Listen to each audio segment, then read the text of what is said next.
Hello people, welcome to the channel. Happy New Year. First video of 2024. Been slacking a little bit in the first couple of days. Been super busy. Got my first business opening up. A lot of stuff going on behind the scenes. But I'm ready to get back into the YouTube grind. And let's do the video that every other MMA YouTuber has already done, and if they haven't, they will do, who I believe is going to be champion at the end of the year, this year, in all the divisions. Oh, I think I only did the men's divisions. But some of them I see the champion retaining the title. Some of them I see them losing. We will talk about each and every male division in this video. And yeah, let's move on to the flyweights. Maybe not today, maybe not tomorrow, but one day I will be champion. Assassin, baby. Brandon Moreno. I don't know why. It's probably a delusional take, but I see him beating Amir Albazi. I see him coming back, and like Izzy to Pereira, 4 times the charm, and beat Pantoja and win himself his championship back. He's only recently 30 years old. You could argue skill-wise entering his prime. I mean, he's taken a lot of damage, but I mean, the dude's a dog. He's a warrior. I just think he's going to get better. I think he's entering his prime, like I just said, and I don't know why. This is maybe one of my hotter takes. I think a lot of people see Pantoja retaining his title for the year, and I totally think that's possible. But for my pick for the flyweights, definitely going to go with the assassin, baby, Brandon Moreno. Now, moving up to the bantamweights, 135. I'm going to go with Sugar Sean O'Malley to retain his title for the year. I think he's going to defend it. It's March, right? I think it's in March against Chito Vera. I think he wins there. And I honestly could see him taking the rest of the year off. But if he doesn't, I could totally see him defending it against Merab Dvalishvili.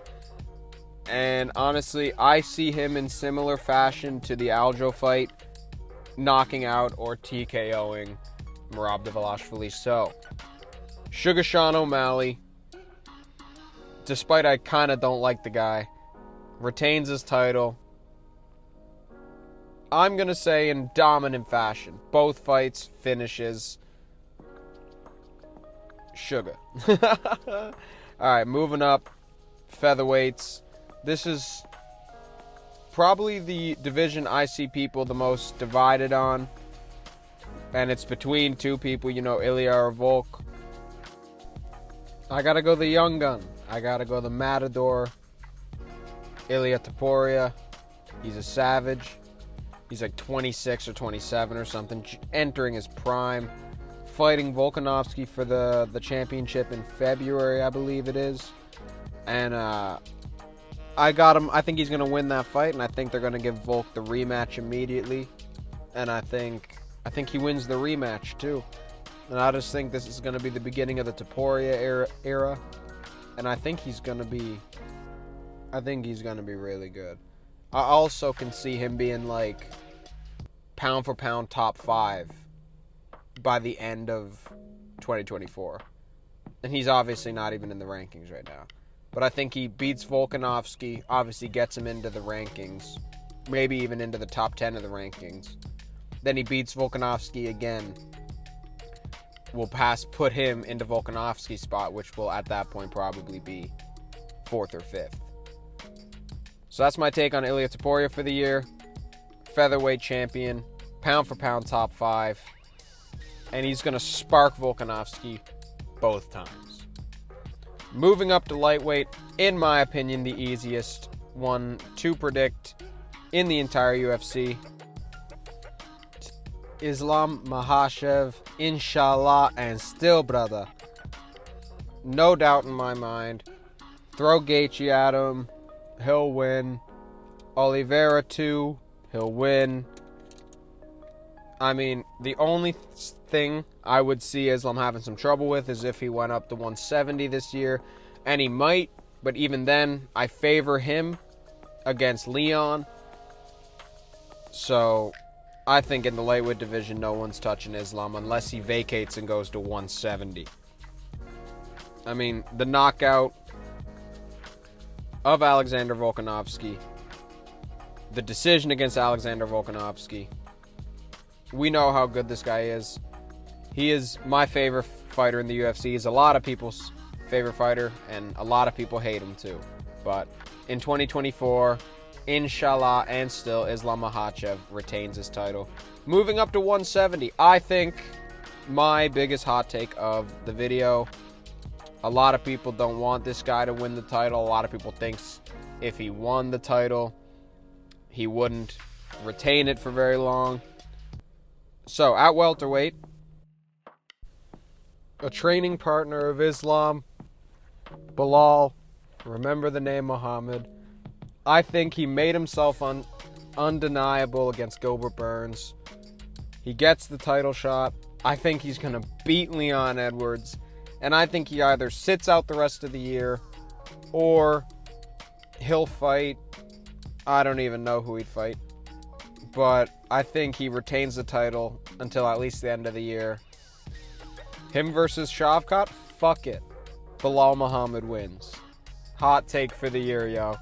Bilal Muhammad, the GOAT. Give him 8 weeks. He'll beat John Jones. The greatest fighter of all time, Bilal Muhammad, wins the title and retains it.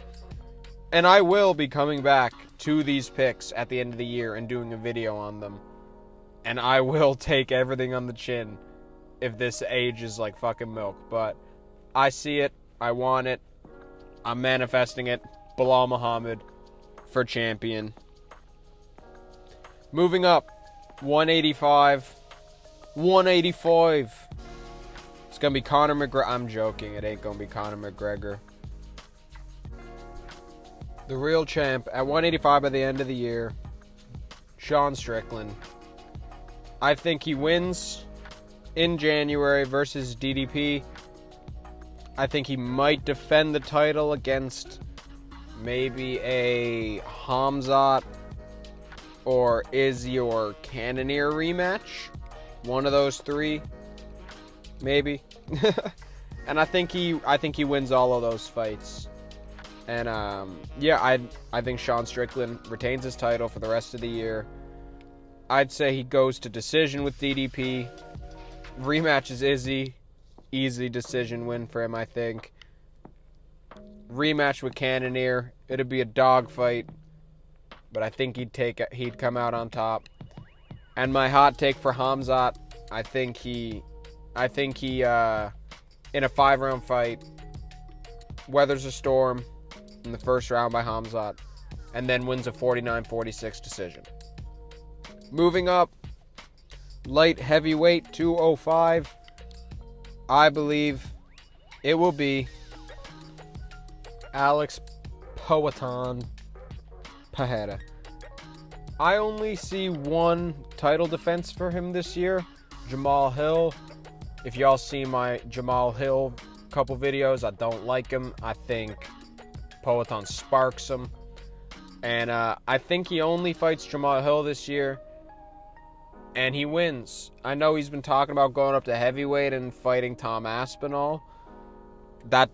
Maybe if he wanted to, but he'd probably vacate his light heavyweight strap, leaving it vacant again. But I don't see him actually doing that. If he did, I really think Tom Aspinall would spark the fuck out of him. So, I think Alex Pereira defends his title against Jamal Hill this year, knocks him out, and is the light heavyweight champion going into 2025, where he will lose it to Magomed Ankalaev. But I do think if he does fight Magomed Ankalaev this year, he loses it, in my opinion. But I don't think he'll fight him this year. And I think Poatan retains his title. moving on to the final division and another one of the easiest divisions in the UFC. Heavyweight, I'm going to go with my boy Tommy Aspinall, because we all know John Jones is going to fight probably this summer Stipe Miocic. Probably win, hopefully not. And then he's going to retire, hopefully. Although, I don't say hopefully, saying I don't want to see him fight Tom Aspinall. I want to see John Jones fight Tom Aspinall to unify the belts. I just don't think it's going to happen. So I want John Jones to just get out of here and let Tom Aspinall begin his reign. So what I think happens, Tom Aspinall maybe defends his interim belt. I think John Jones defends his heavyweight belt fraudulently against Stipe Miocic, then retires in the cage at UFC 3, whatever that is. And then when he retires the next week, Tom Aspinall is promoted to the undisputed champion, making Tom Aspinall the heavyweight champion by the end of the year. Now let me know who you guys think is going to be champion in every division in the comments section below. Subscribe if you love all things MMA. Drop a like if you enjoyed the video. And thank you so much for watching. And for the first time in 2024, go sleep.